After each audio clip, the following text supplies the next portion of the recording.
May 31st, 2026. On June 1st, 1950, Senator Margaret Chase Smith, a Republican from Maine, stood up against Republican Senator Joseph McCarthy of Wisconsin and his supporters, who were undermining American democracy in a crusade against communism. Margaret Chase was born in Skowhegan in 1897, the oldest child of a barber and a waitress, and became a teacher and a reporter before she got into politics through her husband, Clyde Smith, who was a state legislator and newspaperman. Soon after they married in 1930, she was elected to the Maine Republican State Committee and served until 1936, when Maine voters elected Clyde to Congress. Once in Washington, Margaret worked as her husband's researcher, speechwriter, and press secretary. When Clyde died of a heart attack in April 1940, voters elected Margaret to finish his term, then re-elected her to Congress in her own right. They did so 3 more times, always with more than 60% of the vote. In 1948, they elected her to the Senate with a 71% majority. When she was elected to Congress, the U.S. was still getting used to the New Deal government that Democratic President Franklin Delano Roosevelt had ushered in, first to combat the Great Depression and then to fight for victory in World War II. Smith's party was divided between those who thought the new system was a proper adjustment to the modern world and those determined to destroy that new government. Those who wanted to slash the government back to the form it had taken in the 1920s, when businessmen ran it, had a problem. American voters liked the business regulation, basic social safety net, and infrastructure construction of the new system. To combat that popularity, the anti-New Deal Republicans insisted that the U.S. government was sliding toward communism.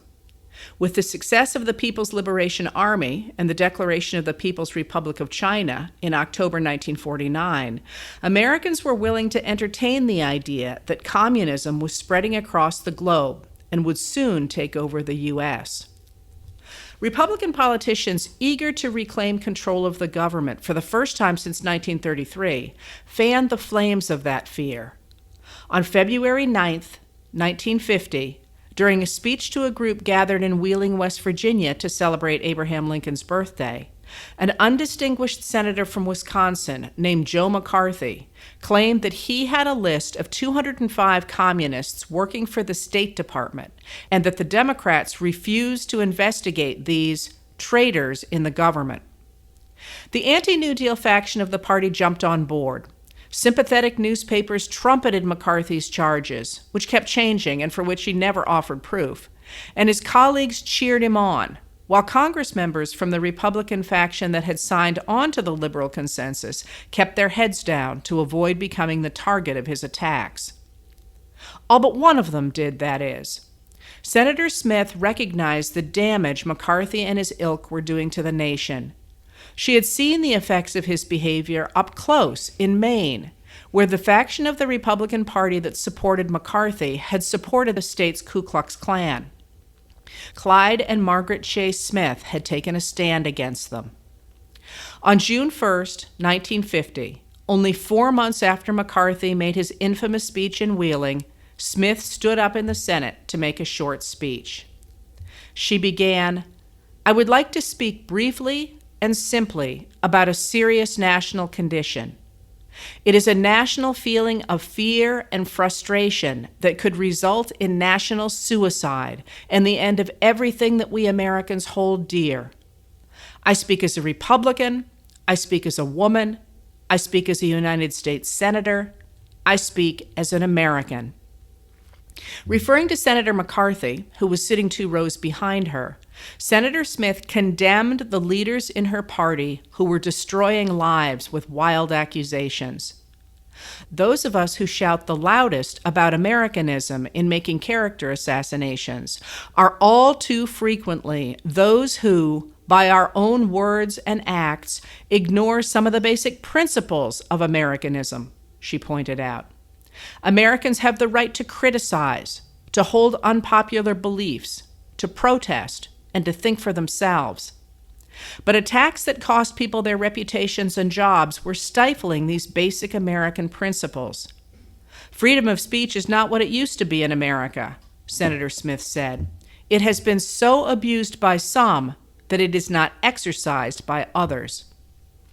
Senator Smith wanted a Republican victory in the upcoming elections, she explained, but to replace President Harry Truman's Democratic administration, for which she had plenty of harsh words, with a Republican regime that lacks political integrity or intellectual honesty would prove equally disastrous to this nation.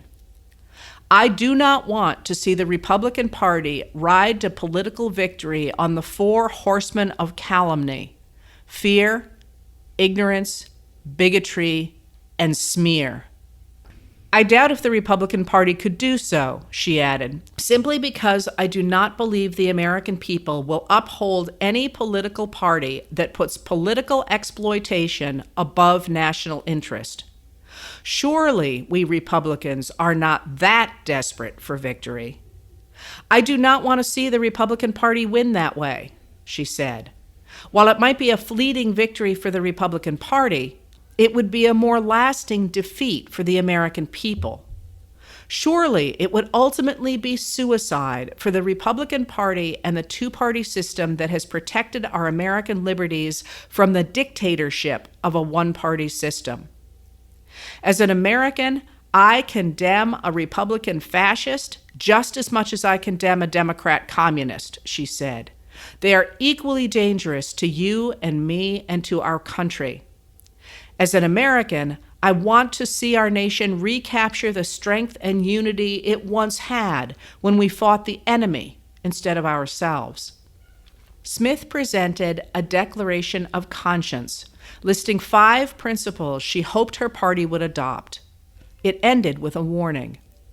It is high time that we all stopped being tools and victims of totalitarian techniques that, if continued here unchecked, will surely end what we have come to cherish as the American way of life.